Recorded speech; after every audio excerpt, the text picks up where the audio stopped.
صباح الخير عليكم، ان شاء الله تكونوا بخير وفي احسن حال. ان شاء الله نهار اليوم بلا ما نطول عليكم. راح نعطيكم وصفه روعه، يعني جد جد فعاله. في كما نقولوا حصوات تاع الكلى، ولا الحصوات تاع المراره، ولا حصوات المثانه، اي نوع من الحصوات. اي نوع يعني، سواء كان كبير، سواء كان احجار، سواء كان رمل، سواء كانوا صغار او كبار. بربي ان شاء الله يعني من اليوم الثالث رايحين يخرجوا من الجسم نهائيا، عن طريق البول بيان سير. اذا كانوا كبار رايحين يخرجوا، اذا كان كيما نقولوا صغار ولا رمل رايحين كيف كيف يخرجوا. يعني الوصفه تاع اليوم رايحه تصفي الكلاوي والمراره والمثانه تماما. يعني هذه الوصفة راهي بالتجريب، ومن أقرب الناس ليا يعني تواصلوا حتى رايحين يديروا عملية، وداروا حتى الأنبوبة تخرج لهم هذيك الحجرة من الكلاوي، وكان حتى لي في المرارة، ولكن ما خرجتش. بالوصفة هذه 3 أيام خرجت مع البول، يعني أعزكم الله.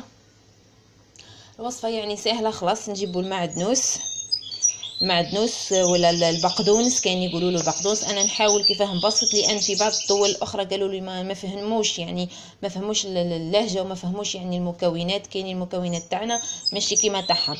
هنا البقدونس والمعدنوس. هذا البقدونس بعد ما نغسلوه ونجفوه، نخليوه يعني يقطر شويه، وبيان سور نقيوه. كاين نقيوه من الورقات هذوك اللي ماهمش ملاح، نقيوه. نجيبوا كاسرولة، نغليوها بالماء، نحطوا فيها الماء، نخليو هذاك الماء يغلي مليح.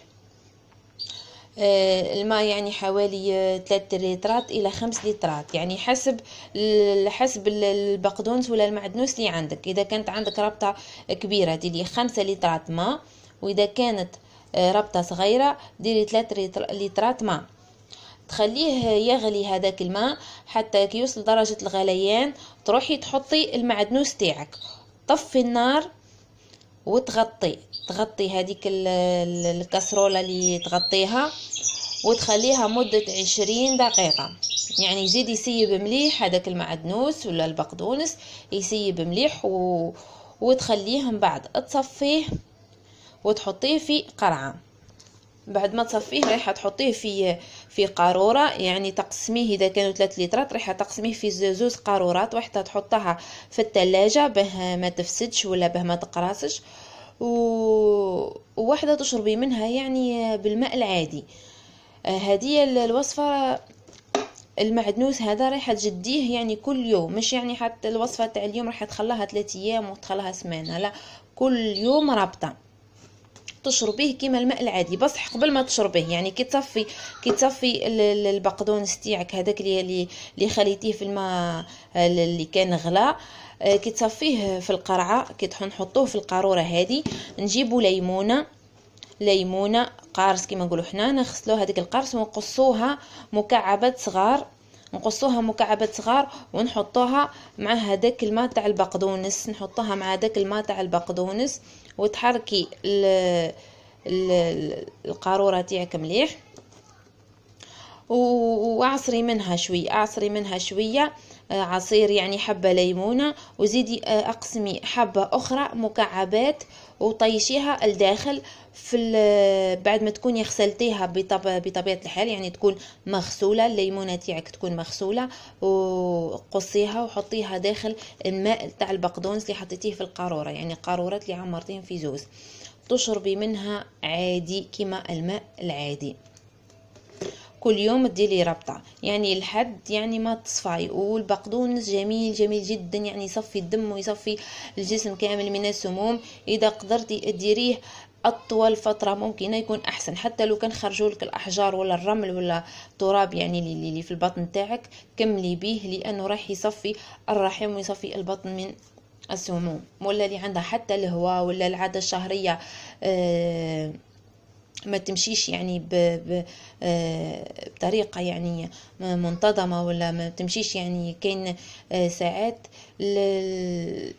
المرأة تجيها مثلا 3 أيام، وأخرى تجيها 6 أيام، تقول لك أنا المرة اللي فاتت العادة الشهرية تاعي استمرت 3 أيام، والشهر هذا استمرت معايا 6 أيام. هنا يعني كاين بقايا من الدورة الشهرية رايحة تتمركز في الجدار تاع الرحم ولا في أنابيب تاع الرحم.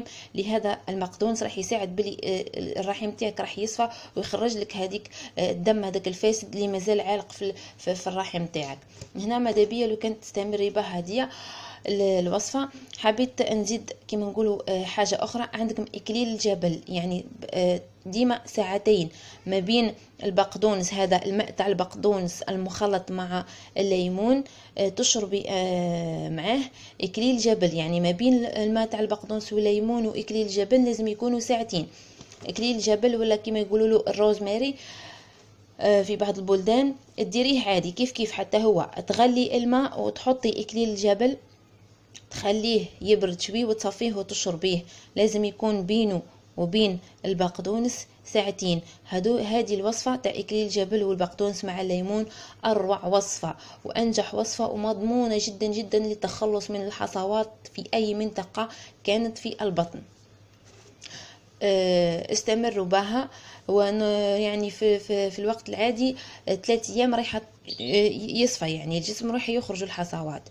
وانتم كملوا بها، يعني كملوا الوصفة يعني للأكثر حد، على يعني إذا قدرتوا تكملوا شهر يكون أحسن وأحسن. هذه الوصفة راهي جد فعالة ومن أقرب الناس ليا، يعني مضمونة بالتجريب، جربوها. نخليكم على خير، والسلام عليكم ورحمة الله تعالى وبركاته.